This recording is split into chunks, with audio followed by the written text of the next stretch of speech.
ॐ सहनाववतु सहनौ भुनक्तु सह वीर्यं करवावहै तेजस्विनावधीतमस्तु मा विद्विषावहै। ॐ शान्ति शान्ति शान्तिः।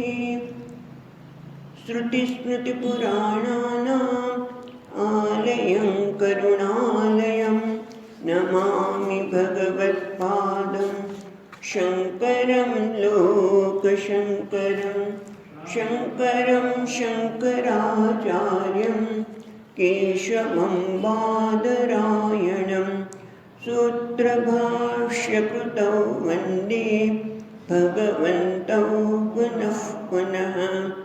ईश्वरो गुरुरात्मेति मूर्तिभेदविभागिने व्योमवद्व्याप्तदेहाय दक्षिणामूर्तये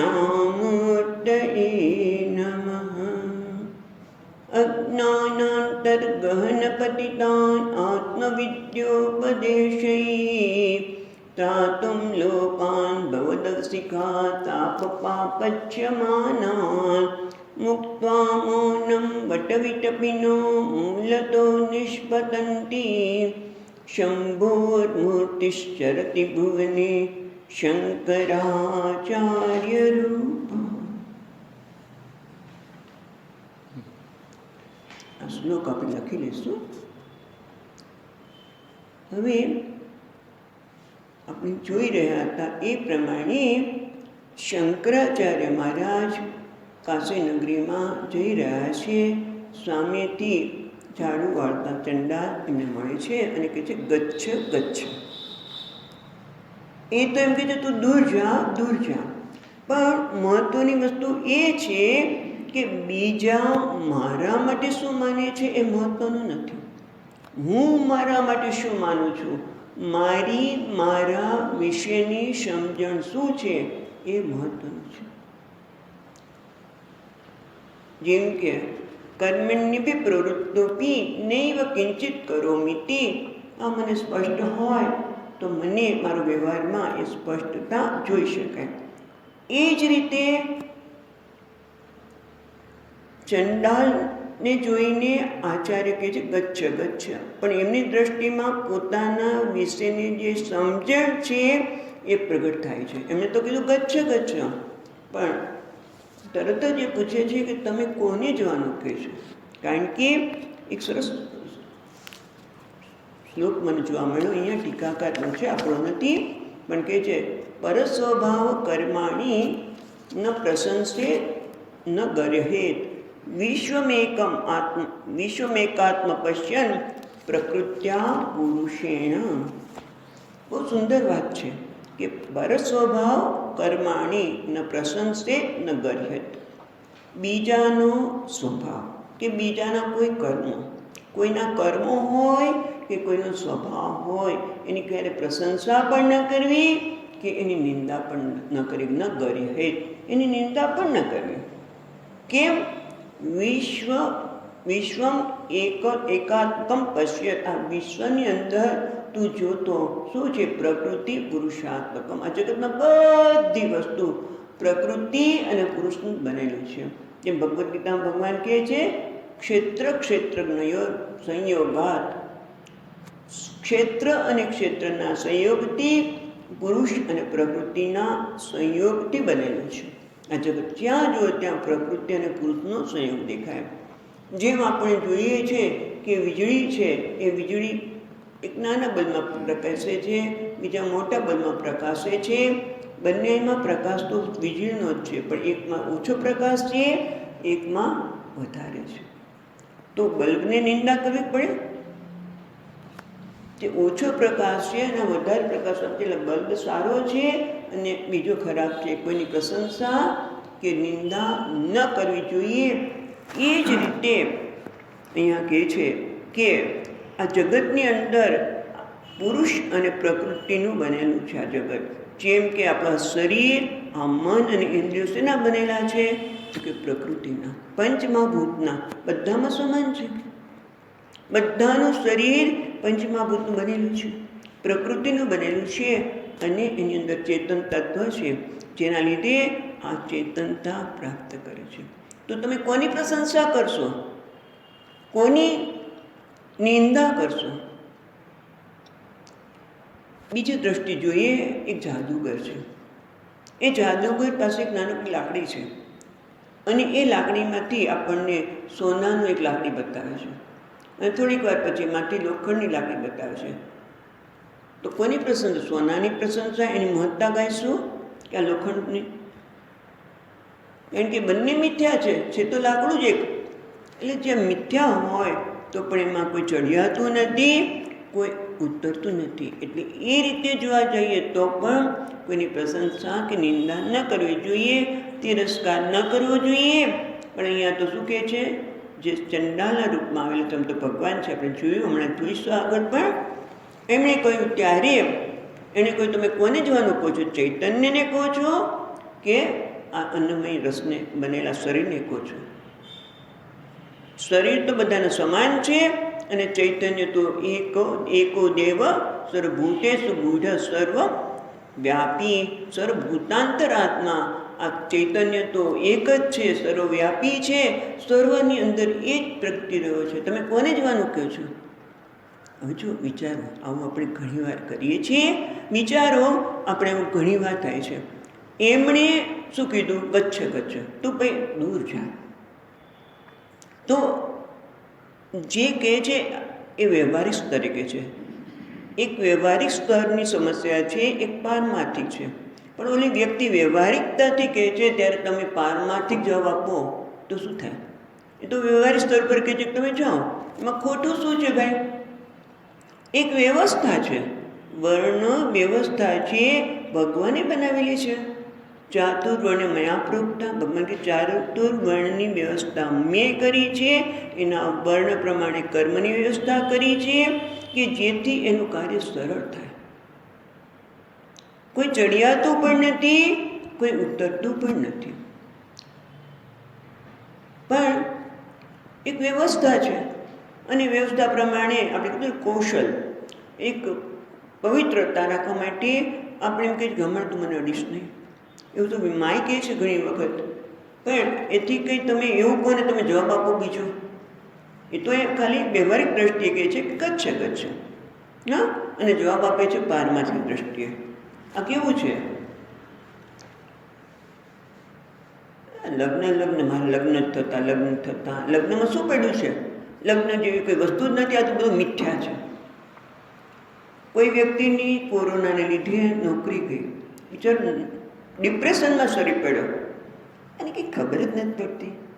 આ તો બધું મિથ્યા છે. ભલું થયું ભાંગી જંજાળ, હવે કંઈ કામ કરવા નહીં જવું પડે તારે, એવું ન કહેવાય.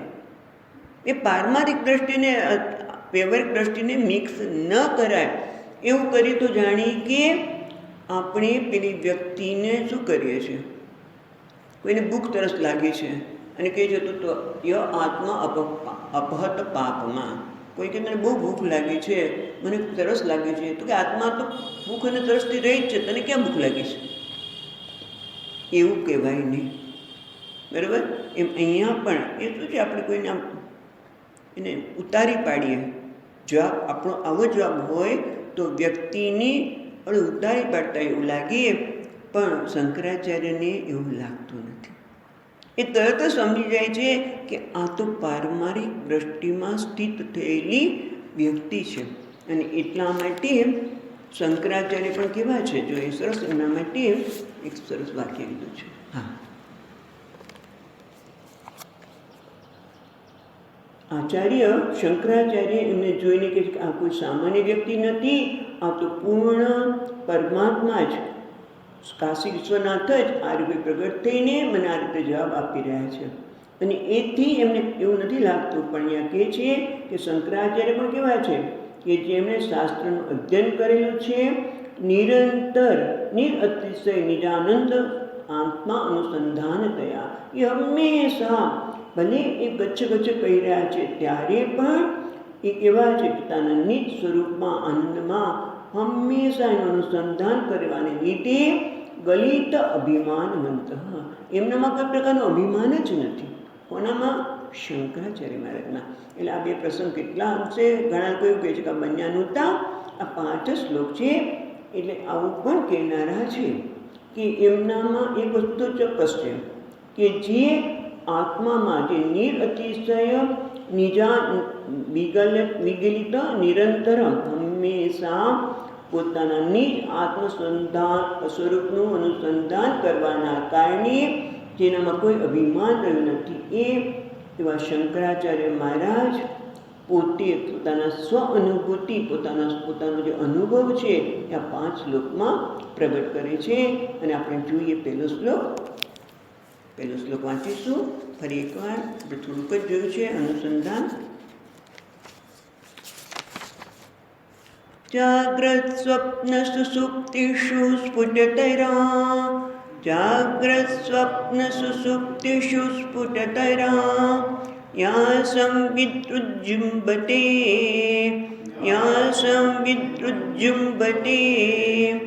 યા બ્રહ્માદિપિપીલિકાંતતનુષુ, યા બ્રહ્માદિપિપીલિકાંતતનુષુ પ્રોતા જગત્સાક્ષિણી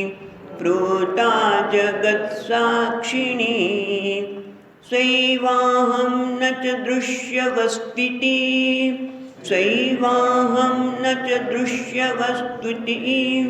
દૃઢપ્રજ્ઞાપિ યસ્યાસ્તિ ચેત, ચાંડાલોસ્તુ સતુર્બીજોસ્તુ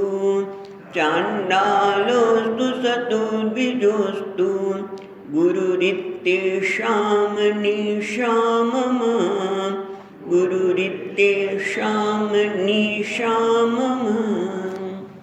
એટલે કે છે આચાર્ય કે જાગ્રત સ્વપ્ન સુસુપ્તિષુ સ્ફુટતરા. સ્ફુટતરા એટલે સ્પષ્ટ રીતે. જાગ્રત સ્વપ્ન અને સુસુપ્તિમાં જે સ્પષ્ટ રીતે સંવિદ એ સ્ત્રીલિંગ છે, એટલે જે સંવિદ એટલે કે ચેતના ઉજૃંભતે પ્રગટ થાય છે. અથવા તો અહીંયા સરસ કહે છે ઉજૃંભતે એટલે કે સ્ફુટતરા ઉજૃંભતે. સ્ફુટતરા સ્પષ્ટતા તો જેમાં આવિર્ભાવ કે તિરોભાવ રહિતા, જેમાં આવિર્ભાવ થવો અને તિરોભાવ થવો, ઉત્પન્ન થવું ને લઈ થવું એવું નહીં, પણ જે હંમેશા છે એવી સ્ફુટતરા ઉજૃંભતે એટલે સ્વયં પ્રગટ થાય છે, સ્વયં પ્રકાશે છે એ સંબિત. યા બ્રહ્માદિપિપીલિકાંત તનુષુ, અને જે યા એટલે જે સંબિત, યાદ રાખવાનું, જે સંબિત બ્રહ્માદિ એટલે બ્રહ્મ વગેરેની આદિ એટલે ઘણી વખત અર્થ આપણે વગેરે એવો પણ આદિનો કરતા હોઈએ છીએ. અહીંયા આદિ એટલે શરૂઆત, બ્રહ્માજીથી આદિ એટલે શરૂઆત, બ્રહ્માજીથી માંડીને બ્રહ્માજીથી શરૂ કરીને પીપીલિકા એટલે કીડી એવા નાના દરેક શરીરની અંદર જે પ્રોતા પુરવાયેલા છે, જગત સાક્ષીણી જગતના સાક્ષી, સૈવા છે ને, સહ એવ અહમ ન ચ દૃશ્ય વસ્તુ ઇતિ, એ જ હું છું, આ દૃશ્ય વસ્તુ હું નથી. એવી ઇતિ એટલે અહીંયા એવી દ્રઢ પ્રજ્ઞા અપી અસ્તિ ચેત, જેની પણ આવી દ્રઢ પ્રજ્ઞા જ્ઞાન છે એ યસ્ય એ જે કોઈ હોય, યસ્ય ચેત ચંડાલ એ કોઈ પણ ચંડાલ પણ હોય, ચંડાલ અસ્તુ સતુદ્વિજોસ્તુ અથવા તો એ બ્રાહ્મણ હોય, પણ એ ગુરુ હું ઇતિ એષા મનીષા મમ, એ ગુરુ છે, ઇતિ એટલે એવી, એષા એટલે આ, મનીષા એટલે નિશ્ચલ મતિ એ મારી છે. ગઈ વખતે આપણે જોયું હતું કે મનીષા મમ એ મારી નિશ્ચળ મતિ છે, એટલે કે જે મતિ એટલે કે નિર્ણય કોઈ તર્કના આધારે લીધો નથી. તર્કના આધારે લીધેલો નિર્ણય કંઈ બદલાઈ જાય. આપણે એક નિર્ણય કર્યો હોય પછી કંઈ બીજી વસ્તુ જોઈએ, આપણો નિર્ણય વસ્તુ માટેનો બદલાઈ જાય. એ તો મારો 4 વર્ષ પહેલાંનો નિર્ણય હતો, અત્યારે તો બદલાઈ જાય ને. કારણ કે નિર્ણય બદલ આ કેવું છે? અનુભવ સિદ્ધ છે, જેમાં કોઈ બદલાવ આવ્યો નથી. એના માટે કહે છે એ મારા ચંડાલ હોય કે વિપ્ર હોય, પણ એ મારા ગુરુ છે, એવી મારી સ્પષ્ટ માન્યતા છે. હવે શું કહે છે? યા જાગ્રત સ્વપ્ન સુષુપ્તિષુ યા સ્ફુટતરા સ્ફુટતરા યા સંબિત શબ્દ વાપર્યો. એટલે સંબિત એટલે શું? શાસ્ત્રનું જેને અધ્યયન કર્યું છે એને ખબર છે કે સંબિત, એને સંબિત કહો, એને પ્રજ્ઞાનમ એ કહો, કે પછી બોધ, સાક્ષી, કુટસ્થ, સ્વયં આત્મા, આ બધા શબ્દો એક જ. સંબિત કહો કે તમે એને સાક્ષી કહો, કુટસ્થ કહો, સ્વયં આત્મા કહો, બધા એક જ છે. એનાથી મોટાભાગના લોકો પરિચિત છે. પણ કોણ? જેણે શાસ્ત્રનું જ્ઞાન છે અથવા તો શાસ્ત્રનું જેને અધ્યયન કર્યું છે તેના માટે. પણ સામાન્ય લોકો માટે શું? આ સંબિત શબ્દો તો એમને ખબર નથી, પણ કંઈ નહીં, સામાન્ય લોકોને એટલું તો ખબર છે. ભલે એને જ્ઞાન ન હોય, એટલે કે અસંસ્કૃતા, હા, એવા લોકોને પણ આત્મા ચેતન છે, ચેતનતા વિશે તો ખબર છે ને. આત્મા ચૈતન્ય છે એવું તો બધાને ખબર પડે છે કે નહીં? હમણાં જ આપણે જોઈશું. એ ચેતન એટલે સંબિત. આ સંબિત એટલે બીજું કોઈ નહીં, એ ચેતન એટલે સંબિત. હજી વધારે સ્પષ્ટ રીતે સંબિત કોને કહેવાય એના વિશે આપણે જોઈએ. કારણ કે સ્ફુટતરા વિજૃંભતે, સ્પષ્ટ રીતે જે પ્રગટ થાય છે. કોણ પ્રગટ થાય છે? તમે જુઓ, હું છું, હું છું.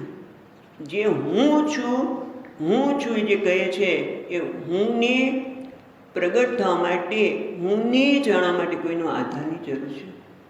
હું છું કે નહીં એના માટે પૂછી જુઓ. મેં ઘણી વખત ઘણા વર્ષો પહેલાં આવી વાત કરી હતી, આજે પાછા કહીએ કે એક બેનને ગુલાબજાંબુ બહુ ભાવે. એટલા બધા ગુલાબજાંબુ ખાઈને એટલે પતિ કહે કે પછી ડાયાબિટીસ થઈ જશે, બહુ ગુલાબજાંબુ ન ખવાય. એટલે કેટલાક દિવસ સુધી રોક માર્યો કે હમણાં ગુલાબજાંબુ ખાવાના નથી, લાવવામાં આવશે નહીં. ઓલી રોજ કે ભાઈ ગુલાબજાંબુ લાવ્યા તમે? એટલે ના પેલા કે હમણાં નહીં ખાવાના. પછી એટલી બધી ગુલાબજાંબુની તલપ લાગી પેલી બેનને. એટલે એને શું કર્યું? જેવું સાંજે એમના પતિ નોકરીથી ઓફિસેથી આવે છે ત્યારે બારણું ખુલ્લું છે લગભગ, અને પોતે મરી ગયા હોય એમ નિસ્વાર્થ પડ્યા છે. અરે આ તો મરી ગઈ. રોજ ગુલાબજાંબુ કહેતી હતી, અને મેં તો ગુલાબજાંબુ લાવી દીધા નહીં. અને હવે એમ કરો, ગુલાબજાંબુનો હાર પહેરાવી દો એને જતી વખતે ઈચ્છામાં. એને ગુલાબજાંબુનો હાર પહેરાવ્યો. ત્યાં સુધી તો પેલા બેન નિસ્તેજ રહ્યા. જેવો ગુલાબજાંબુનો હાર પહેરાવ્યો એટલે ઊભા થઈને ખાવા માંડ્યા. ઊભા એ બેઠા થઈને ખાવા માંડ્યા. એટલે કે તું તો મરી ગઈ હતી ને?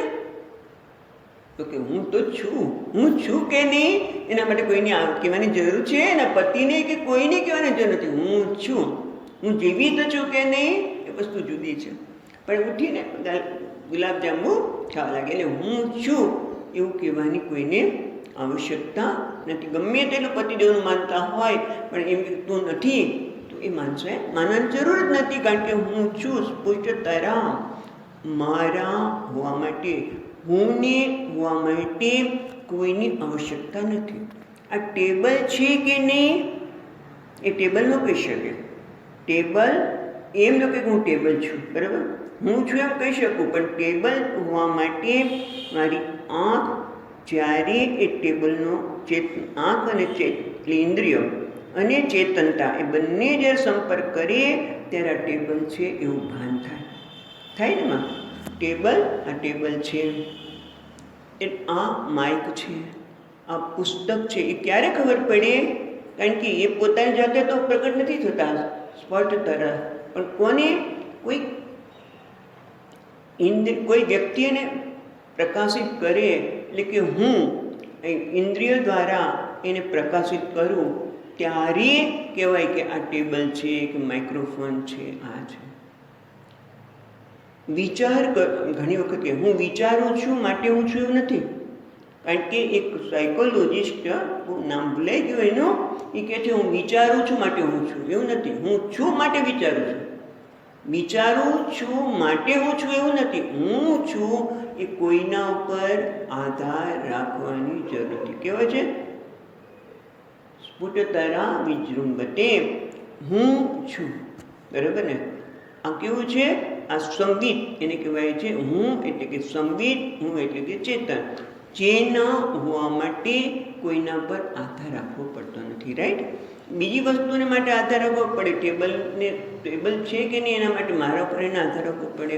બીજા ઉપર આધાર રાખવો પડે. પુસ્તક છે કે નહીં, કે માઇક છે કે નહીં, કોઈ પણ. ટૂંકમાં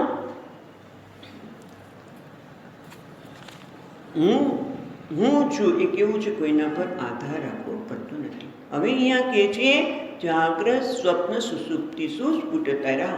તો હવે આપણે જાગૃત અવસ્થા વિશે વિચાર કરીએ. તો જાગૃત અવસ્થા એટલે ઇન્દ્રિયો ઉપલબ્ધ. ઇન્દ્રિયોનો જ્યારે, એટલે કે આપણી જ્ઞાનેન્દ્રિયોનો જ્યારે વિષય સાથે સંપર્ક થાય છે ત્યારે આપણે જે અનુભવ થાય છે એને આપણે જાગૃત અવસ્થા કહીએ. રાઈટ?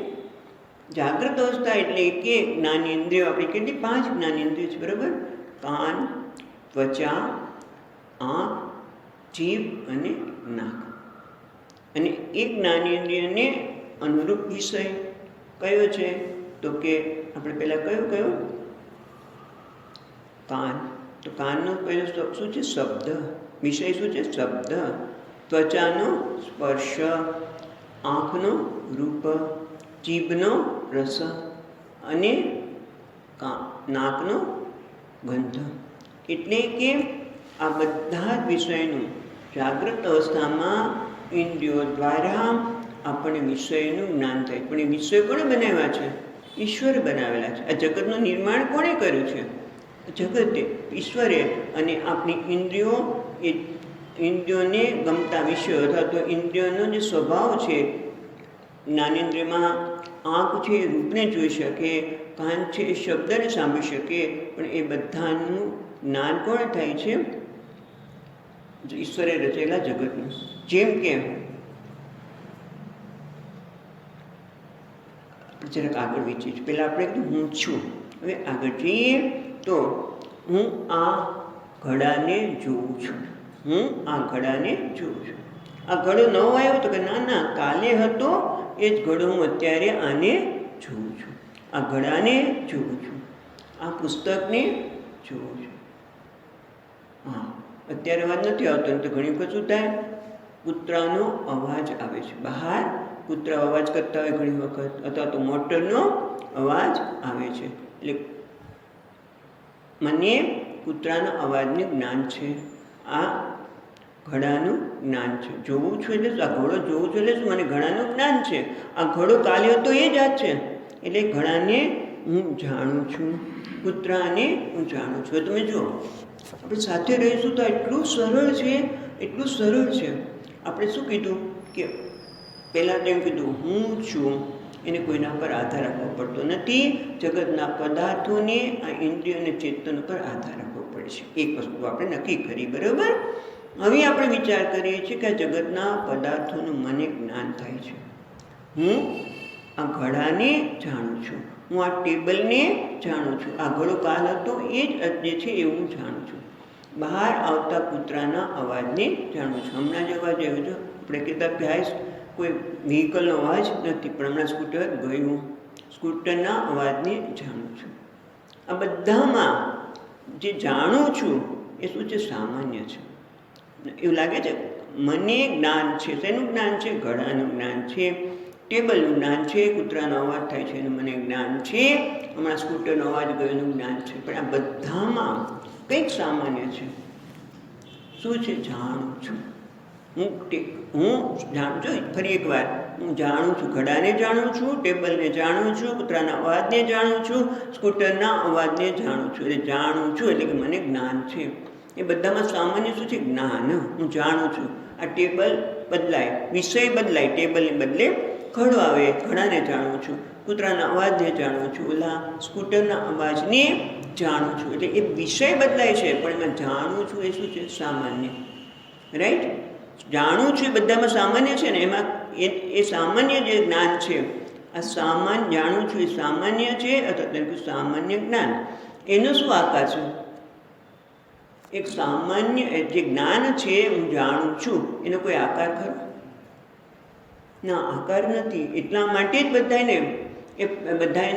આ ટેબલને ને ખુરશીને કે ઘડાને જાણી ક્યારે શકાય કે પોતાનો કોઈ આકાર નથી માટે જ.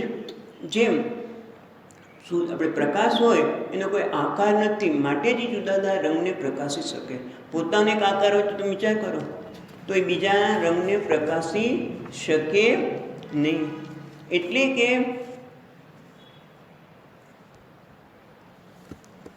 કે આ જ્ઞાન છે એ કેવું છે, જેને આપણે સામાન્ય જ્ઞાન કહીએ છીએ, એને કોઈ આકાર નથી. પણ એ કેવું છે? ચેતન છે.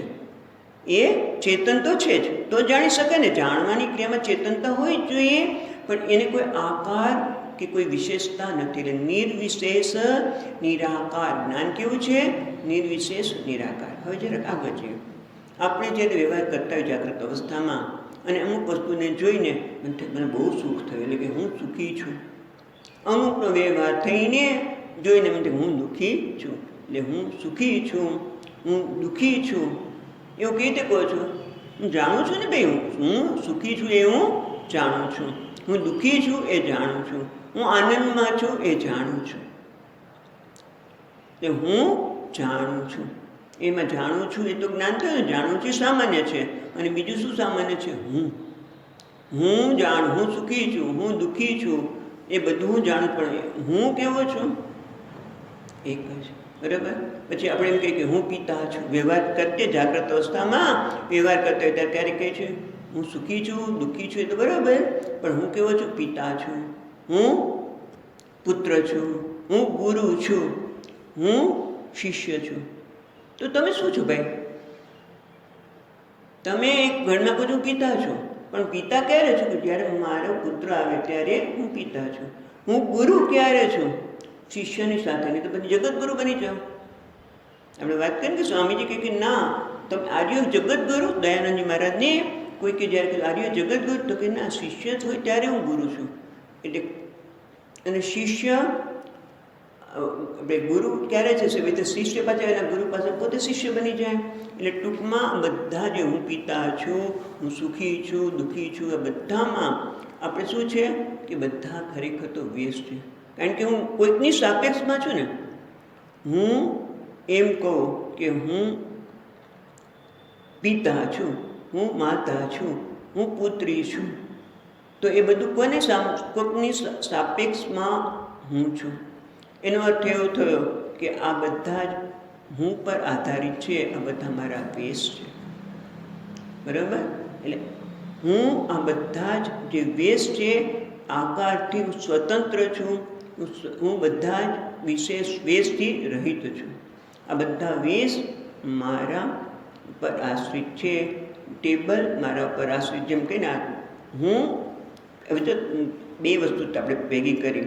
એક તો હું આ બધા વેશને ધારણ કરનાર, હું આ વેશથી સ્વતંત્ર છું. અને બીજું કેવું કીધું? હું જાણું છું, એટલે જ્ઞાન સ્વરૂપ છું. બરાબર ને? એટલે શું થયું? જે જાણું છું એ જ્ઞાન સ્વરૂપ છે, જેને પણ કોઈ આકાર કે વિશેષ નથી. અને હું જે કહું છું પિતા છું, પુત્ર છું વગેરેમાં, એ બધા તો મારા વેશ છે, કારણ કે કોઈના સંપર્કમાં છે. પણ હું ખરેખર આ બધા વેશથી જુદો છું. એ હુંનો શું આકાર છે? હુંનો પણ કોઈ આકાર નથી. અને જેને હું જાણું છું એ સામાન્ય જ્ઞાન છે, એનો કોઈ આકાર છે? તો ના, એ પણ આકાર નથી. ખ્યાલ આવે છે? આપણે બે દ્રષ્ટાંત જોઈએ. એક તો જાણું છું એ સામાન્ય છે, એ નિર્વિશેષ છે, નિરાકાર છે. એવી રીતે વ્યવહારમાં હું કહું છું કે હું પિતા છું, માતા છું વગેરે, એ બધામાં એ સાપેક્ષ છું. પણ ખરેખર હું તો એ બધા જે હું છે એ બધામાં જુદો છું, વેશને ધારણ કરનાર છું. એનો આકાર શું છે? તો કે એનો કોઈ આકાર, હુંનો આકાર નથી. એ પણ નિર્વિશેષ નિરાકાર છે. તો બે એવું થયું ને, હું નિર્વિશેષ નિરાકાર અને આ જે જ્ઞાન કહીએ છીએ એ પણ નિર્વિશેષ નિરાકાર જ્ઞાન. તો બે થયા ને, બે શક્ય બને. તો બે જુદા જુદા થયા. તો કે ના, એ બની શકે ને, બે જુદા જુદા ન હોઈ શકે. એટલે કે કારણ કે તમે જો આ ઘડો અને આ ઘડો બે જુદા જુદા છે, બંને આકાર છે, એટલે આકાર એકબીજાથી જુદા હોઈ શકે. પણ આમાં રહેલો અવકાશ અને આમાં રહેલો અવકાશ એ બે જુદા હોઈ શકે નહીં. આકાશપણું જે છે, આકાશપણું અને વાયુપણું જુદા હોય, પણ અવકાશ આ બંનેની અંદર રહેલો છે એ તો એક જ હોય. એટલે કે હું જ જ્ઞાન સ્વરૂપ છું, એટલે કે હું જ સંબિત છું. એવું થયું ને છેવટે તો હું જે નિરાકાર નિર્વિશેષ છું એ, અને આ હું જાણું છું જ્ઞાન એ પણ નિર્વિશેષ નિરાકાર હોય, સામાન્ય જ્ઞાન. તો બે નિર્વિશેષ નિરાકાર ન હોઈ શકે. એટલે કે હું ચૈતન્ય છું, હું સંબિત છું. હું છું એ સામાન્ય છે, એટલે આ બધું તો પછી શું, જાગ્રતના બધા જ અનુભવ થાય છે. માતા પિતા જે કે માનું છું, સુખી છું દુઃખી છું, એ બધું જ હું પર આધારિત છે. હું છું જે નિર્વિકાર નિર્વિશેષ, એના પર જ આ બધું આધારિત છે. આપણે શું વિચાર કર્યા છે? યા જાગ્રત સ્વપ્ન સુષુપ્તિષુ સ્ફુટતરા યા સંવિત ઉજૃંભતે. આ જાગ્રત સ્વપ્ન અને સુષુપ્તિમાં જે સંવિત ઉત્પન્ન થાય છે, તો જાગ્રત અવસ્થામાં હું કોણ છું? સંવિત જ. હું સંવિત એટલે શું? ચેતન. હું ચેતન છું, હું જ્ઞાન સ્વરૂપ છું. એ જ આ જાગ્રત અવસ્થાને આધાર આપે છે. બરાબર છે? આ જાગ્રત અવસ્થામાં જે કંઈ અનુભવ થાય છે, ક્યારેક હું મારી જાતને માતા કોઈ પિતા કોઈ સુખી દુઃખી કોઈ, બધું જ જાગ્રત અવસ્થા જે કંઈ અનુભવ છે એ હું જે ચૈતન્ય સંવિત છું એને એ બધામાં રહેલો છું, એ બધાને આધાર આપનાર છું. અને હવે બીજી અવસ્થાની વાત કરીએ, સ્વપ્ન અવસ્થા. આપણા જીવનના આ ત્રણ આપણું જીવન આખું આ ત્રણને આધાર છે, જાગ્રત સ્વપ્ન અને સુષુપ્તિ. તો હવે સ્વપ્ન અવસ્થામાં જોઈએ તો સ્વપ્ન અવસ્થામાં શું થાય છે કે નથી આ શરીર, નથી ઇન્દ્રિયો, ફક્ત એક મન જાગ્રત હોય છે. બુદ્ધિ પણ, જે નિર્ણય કરનારી બુદ્ધિ પણ નથી. સ્વપ્નની અંદર ખાલી મન હોય છે. ઈશ્વરના બનાવેલા જગત પણ સ્વપ્નમાં હોતું નથી. પણ કયું જગત તો આપણે અનુભવ છે સ્વપ્નમાં, તે કોણ હોય છે? મેં ઉત્પન્ન કરેલું જગત મારા, એવું કહેવાય છે. સ્વપ્ન એટલે જાગ્રત અવસ્થામાં જે આપણા મનમાં જે સંસ્કાર પડ્યા હોય, એ સંસ્કારના આધારે આપણે એક સ્વપ્ન જગત રચીએ છીએ, જે મારા માટે જ મર્યાદિત છે. બરાબર? પણ એ સ્વપ્ન જગતની અંદર પણ દેહ હોય છે કે નહીં, ઇન્દ્રિયો હોય છે કે નહીં? ભલે મેં બનાવેલા છે, મારા મને બનાવેલા છે, પણ એ હોય છે કે નહીં? તો કે હા હોય છે. ત્યાં પણ હું છું કે નહીં? ત્યાં સ્વપ્ન જગતમાં પણ હું છું. હું પિતા છું, હું માતા છું, હું આ ટેબલને જાણું છું, હું નદી કિનારે ગયો આ ગંગાજીને જાણું છું, આ શિવાલીને જાણું છું. એટલે ત્યાં પણ જે જાગ્રત અવસ્થામાં હું જે હતું એ અહીંયા હું પણ છે અને જાણું છું. બંને કેવા છે? નિરાકાર. હું જાણું છું એ નિરાકાર નિર્વિશેષ એ સ્વપ્ન અવસ્થામાં અનુભવાય છે કે કેમ? વિષયો બદલાય છે, વિષયો જાગ્રત અવસ્થાની જેમ સ્વપ્નમાં પણ બદલાય છે, બધું બદલાય છે, પણ એમાં હું છું રહે છે કે નહીં? અને હું કેવો છું? જ્ઞાન સ્વરૂપ છું. આપણે હમણાં જ વાત કરી, જાગ્રત અવસ્થાના અનુભવને આધારે આપણે નક્કી કર્યું કે હું જ્ઞાન સ્વરૂપ છું. કારણ કે જ્ઞાન પણ નિર્વિકાર નિર્વિશેષ છે અને હું પણ નિર્વિકાર નિર્વિશેષ છે.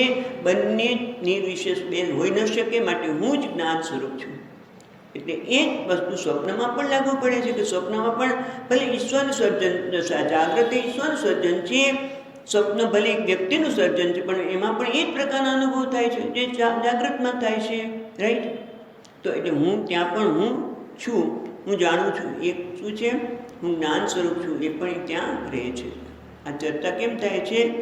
સંબિત ઉજૃંભતે, એટલે જાગ્રતમાં પણ સંબિત સ્પષ્ટ રીતે સ્ફુટતરા એ હું છું રીતે થાય છે. એ સ્વપ્નમાં હું છું એ રીતે સ્પષ્ટ જોઈ શકાય છે. અને હું છું એને કોઈના પર આધાર રાખવો પડતો નથી, એ સ્વયં પ્રકાશ છે. બરાબર? હવે સુષુપ્તિ માટે વિચાર કરીએ તો સુષુપ્તિ અવસ્થામાં શું થાય છે કે ત્યાં ઇન્દ્રિયો પણ નથી, આ શરીર પણ નથી, ઇન્દ્રિયો પણ નથી, મન પણ નથી, બુદ્ધિ પણ નથી, કોઈ વસ્તુ હોતી નથી. પણ છતાં એવા ઘસઘસાટ ઊંઘી જઈએ કે આપણે કોઈકને, ઘણા લોકોને ઊંઘમાં લાત મારવાની ટેવ હોય, એટલે કોઈને લાત પણ મારી દે. અને ઘણા લોકો ઊંઘવાનો ડોળ કરીને કોકના પર ગુસ્સો આવ્યો હોય તો એની લાત મારી દે ને. ઘણા એવું કરતા હોય કે ત્યારે તો જાગ્રત અવસ્થામાં કંઈ ન કરી શક્યા હોય, પોતાના નાના ભાઈ કે નાના બેન સાથે, બીજાની સાથે તો ખબર નથી, રાત્રે એક ઠપકારી દે, પછી કહે તો હું તો સૂતો તો મને ક્યાં ખબર છે. એવું પણ કરીએ, પણ એની વાત આપણે નથી કરતા. બસ સુસુપ્તિમાં કોઈ આપણને કોઈ લાત મારે તો એ ભાન નથી હોતી, કે આપણાથી કોઈને વાગી જાય તો આપણને પણ ખબર હોતી નથી, કે આજુબાજુ કેટલી ઘટના ઘટી જાય મને કંઈ ખબર નથી. રાત્રે શું થયું મને કંઈ ખબર પડી નહીં, કેટલું બધું થયું મને કંઈ ખબર નથી, પણ મને સારી સરસ મજાની ઊંઘ આવી ગઈ. શું કહે છે? હું સુખેથી સૂતો હતો, એટલે મને કંઈ ખબર જ ન પડી શું થયું. એટલે આ કોણ કહે છે? હું સુખેથી સૂતો. એટલે સુસુપ્તિ અવસ્થામાં પણ હું હોવો જોઈએ. જે જાગીને એમ કહે છે, કારણ કે હું હોય એ અનુભવ કરનાર હોય તો જાગીને એમ કે મને સારી ઊંઘ આવી, હું સુખેથી સૂતો, મને કંઈ ખબર નથી. એટલે અજ્ઞાન પણ છે ત્યાં. અજ્ઞાન છે એટલે કે મને એ અજ્ઞાનનું જ્ઞાન છે કે મને કંઈ ખબર નહોતી. ખ્યાલ આવે છે? જરાક વધારે વિશેષ વિચારો કે સુસુપ્તિ અવસ્થામાં પણ હું છું, પણ એ હું પણ છું. કારણ કે કેવી રીતે કહું છું કે જાગીને હું કહું છું મને સારી ઊંઘ આવે. એટલે હું અનુભવ કરનાર હોય તો જ મેં કંઈક અનુભવ કર્યો. આપણે બહુ સરસ ચર્ચા કરી હતી કે અનુભવ કરનાર હોય એ જ પોતે અનુસંધાન કરી શકે. હવે કંઈ ઘટના ઘટી હોય એ વખતે હાજર મેં અનુભવ જ ન કર્યો હોય તો હું પછી કહી શકું નહીં, પણ મેં સુસુપ્તિમાં મેં અનુભવ કર્યો છે, અને એટલે જ હું જાગ્રત અવસ્થામાં કહું છું મને સુખેથી ઊંઘ આવી, હું સારી રીતે સૂઈ ગયો અને મને કંઈ ખબર નહોતી. એટલે જ્ઞાન પણ છે. એટલે કે ટૂંકમાં સુસુપ્તિ અવસ્થામાં પણ હું જ્ઞાન સ્વરૂપ છું. બીજું બધું બદલાય છે, આમાં તો કંઈ કોઈ વિષય નથી, કોઈ વસ્તુય નથી, પણ હું જ્ઞાન સ્વરૂપ છે એ તો રહે જ છે. પણ એ એટલે ટૂંકમાં કહેવાનું શું છે? જો પેલી રીતે આખી જુઓ એટલે હવે તમને ખ્યાલ આવ્યો. જાગ્રત સ્વપ્ન સુસુપ્તિ સ્ફુટતરા યા સંબિત ઉજૃંબતે. આ જાગ્રત સ્વપ્ન સુસુપ્તિમાં જે સંબિત એટલે કે હું જ્ઞાન સ્વરૂપ છું એ સ્પષ્ટ રીતે જણાય છે. હવે એટલે વ્યક્તિના સ્તરની વાત કરી. હવે જગતના માટે કહે છે, તો જગત માટે શું કહે છે? યા બ્રહ્માદિ પિપીલી કાંત તનુષુ પ્રોતા જગત સાક્ષિણી. એટલે કહે છે યા બ્રહ્માદિ, એટલે આપણે બ્રહ્માદિથી માંડીને પીપીલી કાંત એ કીડી સુધી એ બધાની અંદર પરોવાયેલું પ્રોતા, બધાની અંદર પરોવાયેલું છે. કોણ પરોવાયેલું છે? હું. હે કોણ? હું. બ્રહ્મા. દાખલા તરીકે એ હું ને કોઈ, તમે જો હું જે બધા પ્રોતા એટલે બધાની અંદર હું રહેલો છું. દાખલા તરીકે બ્રહ્માજીને કંઈક તમે કોણ છો? તો બ્રહ્માજી કે હું બ્રહ્માજી, ચતુર્મુખ બ્રહ્મા, હું આ જગતનું સર્જન કરનાર. બરાબર? અમને તમે કોણ છો? તો હું આ છું, હું સ્ત્રી છું. તમે કોણ છો? હું પુરુષ છું. હું પુરુષ છું, હું સ્ત્રી છું. ઓલા બ્રહ્માજી કહે છે કે હું બ્રહ્માજી છું. અને કદાચ આ મચ્છર કે કીડી એને પણ કંઈ બોલવાની વાચા હોય, એ કદાચ બોલી શકે તો આપણે એને પૂછીએ કે તમે કોણ છો? તો હું કીડી છું, બધાની રાણી છું. પણ એની કહેવાની આપણી જે ભાષા છે ન પણ હોઈ શકે, એ બીજી રીતે કહેતું હોય. આપણે ખબર નથી. કૂતરું પણ કૂતરાને પૂછીએ તો એ પોતે કંઈક કહેતો હશે, રાઈટ? એટલે બધા કહે છે હું છું, હું છું. એ હુંને શું છે? કોઈ જાતિ છે? એને સ્ત્રી છે? હું સ્ત્રી છે? પુરુષ છે? હું સ્ત્રી છે, પુરુષ છે, એને કોઈ જાતિ નથી. હું છે, પણ હું મનુષ્ય તો ખરો ને? ભલે જાતિ નથી, પણ હું મનુષ્ય તો ખરો કે નહીં? ના. એક મનુષ્યની દ્રષ્ટિમાં બીજી વ્યક્તિ કે તમે મનુષ્ય છો, પણ બીજાની દ્રષ્ટિએ જુઓ તો, આખા બ્રહ્માંડની જગતની દ્રષ્ટિએ જુઓ તો ગીત કદાચ ઉપર ફરતું હોય તેને કંઈક અમારો ભોગ્ય પદાર્થ છે, આ ક્યારે શાંત થઈ જાય તો મારા માટે ભોગ્ય પદાર્થ બને. કૂતરાને જુઓ તો એ ખબર નહીં, એ આપણે જોઈને શું કહેતો હશે કે આ લોકો મને બધા ડરાવે જ છે. એની દ્રષ્ટિએ આપણે એમ કંઈ મનુષ્ય નથી, કંઈક બીજું જ એની દ્રષ્ટિએ દેખાતા હોય. અને કીડીને મકોડાને માટે આપણે શું હોય? એ આપણા શરીર પર ચડી જતા હશે ત્યારે એ આપણે કદાચ એને આ પહાડ જેવું લાગતું હશે આપણું શરીર, અને ક્યારેક ક્યારેક એને મુશ્કેલી પડતી હશે, ચટકો ભરી લે કે જેથી હું જલ્દી ઉપર ચડી જાઉં. એટલે કહેવાનું તાત્પર્ય એ છે કે આ હું છે, બધા એમ કે છે હું છું. બ્રહ્માજી કે છે હું છું, હું બ્રહ્મા છું. કીડી કે હું કીડી છું, બોલવાની છું, એને શક્તિ હોય. એટલે આ હું જે છે એ હુંને કોઈ જાતિ નથી, બરાબર ને? પણ હું છું, એને કોઈ અવસ્થાય નથી. હુંને તમે જુઓ, કોઈ અવસ્થાય નથી. કેવી રીતે? આપણે શ્લોક છે ભગવદ્ ગીતામાં કહે છે કે હું યુવાન છું, હું બાળક હતો. આપણે ફોટા જોઈને કે હા હું આવું લાગતો હતો, હું આવું બાળક હતો. બાળકમાં કેવા લાગીએ આપણે? પછી હું યુવાન છું, પછી જરાક વૃદ્ધાવસ્થામાં, પછી હું વૃદ્ધ છું. પણ આ હું છું એ શું છે? હું બાલ્યાવસ્થા પણ હુંની નથી, હું બાળક છું, યુવાન છું, વૃદ્ધ છું. એ બધામાં હું કેવો છું? પ્રોતા. બધામાં પરવાયેલો છું, બધી અવસ્થાને જાણનાર છું. હું બાળક હતો એ જ હું યુવાન છું, હું એ યુવાન એ જ હું અત્યારે વૃદ્ધ છું. એટલે હું બધામાં પોરવાયેલો છું. ખ્યાલ આવ્યો? પ્રોતા એટલે પોરવાયેલો છું. બ્રહ્માદિ પિપીલાંતિકાંત તનુષુ પ્રોતા. જગત સાક્ષીની આપણે પછી લઈશું, પણ ટૂંકમાં પ્રોતા એટલે આખું વણાયેલું. બધામાં હું વ્યાપ્ત છું. બ્રહ્માજીથી માંડીને અને કીડી સુધી બધા શું કહે છે? હું છું, હું છું. અને કેવું છું? કહું છું બધી અવસ્થામાં તે એને કોઈ અવસ્થા નથી હુંની, કોઈ એની જાતિ પણ નથી. પણ હું બધામાં, કોઈ પણ નાનો કોઈ પ્રાણી, ઇવન કહું આપેલા ફંગસ, મ્યુકસ તૈયાર થઈ છે, એ મ્યુકસને પૂછો કે તું કોણ છે? તો કે હું મ્યુકસ છું, જે બધાને અત્યારે હેરાન કરી રહી છે. લોકો એટલા બધા કે છે હેરાન થાય છે. એ રીતે અમીબા, આ બધા વાયરસ, એ કોઈને પણ પૂછો તો હું છું. એટલે હું બધામાં પ્રોતા છું, પોરવાયેલો છું. આપણે જેના માટે હમણાં ભગવદ્ ગીતામાં સમજતા હતા ત્યારે જોયું હતું કે જેમ ભરત હોય, કોઈ બેન કાપડ પર બનાવતી હોય, અને મેં પછી એક મશીન આવતું હતું, સોય આવતી હતી. એ સોયમાં જુદા ટક ટક ટક કરીને આખું બધું સરસ સરસ તૈયાર થઈ જાય.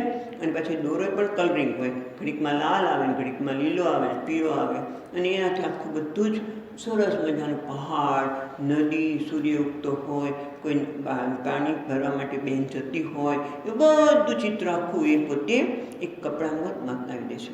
પણ આપણે કીધું ને કે એ દોરો છે આ બધાની અંદર શું છે? પોરવાયેલો છે.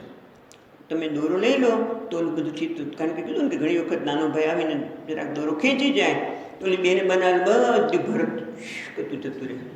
એટલે કે ટૂંકમાં બધાની અંદર આખું જે સૂર્યનારાયણ દેખાય છે, એમ નદી બતાવે છે, કોઈ પાણી ભરવા જઈ છે, બધું શેમાં પોરવાયેલું છે? ઓલા દોરામાં પોરવાયેલું છે. બીજું દ્રષ્ટાંત જો આપણે સૂત્રે મણિગણાયો યાદ આવે તો ત્યારે શું કીધું હતું કે સૂતરની અંદર સૂતર છે કોની અંદર પોરવાયેલું છે? કાપડની અંદર. પ્રોતા એટલે આ કાપડ જે બનાવેલું છે, આ કાપડ છે એ શેનું બનાવેલું છે? કે સૂતરનું. અને સૂતર શેમાં છે? આણા અને વાણા બધા, આડા અને ઊભા બધા તાંતણા દ્વારા આ કાપડમાં પોરવાયેલું છે. એ રીતે આ બ્રહ્માદિ પિપીલાંતકાંત તનુષ બધા જ શરીરમાં, તનુષ એટલે બધા જ શરીરની અંદર કોણ? સંબિત, આગળ કીધું ને જે ઉજ્જૃંભતે, એ જ પ્રોતા, એ બધામાં પુરાવેલું છે. સૂત્રે મણિ ગણાયો, જેમ સૂત્રની અંદર બધા મણિ પુરવાયેલા છે, બધા મણિને આધાર આપે છે, તેમ આ બધા શરીરને આ સંબિત પુરવાયેલું છે, બધાને આધાર આપે છે. તો પછી એક પ્રશ્ન થાય, શું તમે એમ કહો છો કે સૂતર કાપડમાં બધે પોરવાયેલું છે તાણામાં. જો સૂતરને બાળી નાખવા, કાપડને બાળી નાખવામાં આવે તો સૂતર જતું જ રહે ને, એનું મૃત્યુ થઈ જાય ને? સ્વામીનું મૃત્યુ થઈ જાય કે કેમ? એ પ્રશ્ન આપણે આવતી વખતે, પ્રશ્ન સુંદર છે કે જો વસ્ત્ર બળી જાય તો સૂતરનો નાશ થાય કે નહીં? જો વસ્ત્રને બાળી નાખવામાં આવે તો સૂતરનો નાશ થાય કે નહીં? તો એવી રીતે મૃત્યુ થાય તો શ્રમિકનું પણ મૃત્યુ થઈ ગયું કે નહીં? ચેતન જે કહીએ છીએ એનું પણ મૃત્યુ થયું કે નહીં? એ ચર્ચા આપણે આવતીકાલે એટલે આવતી વખતે આવતા શુક્રવારે કરીશું. ઓમ પૂર્ણમદઃ પૂર્ણમિદં પૂર્ણાત પૂર્ણમુદચ્યતે પૂર્ણસ્ય પૂર્ણમાદાય પૂર્ણમેવાવશિષ્યતે. ઓમ શાંતિ શાંતિ શાંતિ. શંકરં શંકરાચાર્યં केशवं बादरायणं सूत्रभाष्यकृतौ वन्दे भगवन्तौ पुनः पुनः. ईश्वरो गुरुरात्मेति मूर्तिभेदविभागिने व्योमवद्व्याप्तदेहाय दक्षिणामूर्तये नमः. ॐ शांति शांति शांति. हरि ओम. श्री गुरुभ्यो नमः. हरि ओम.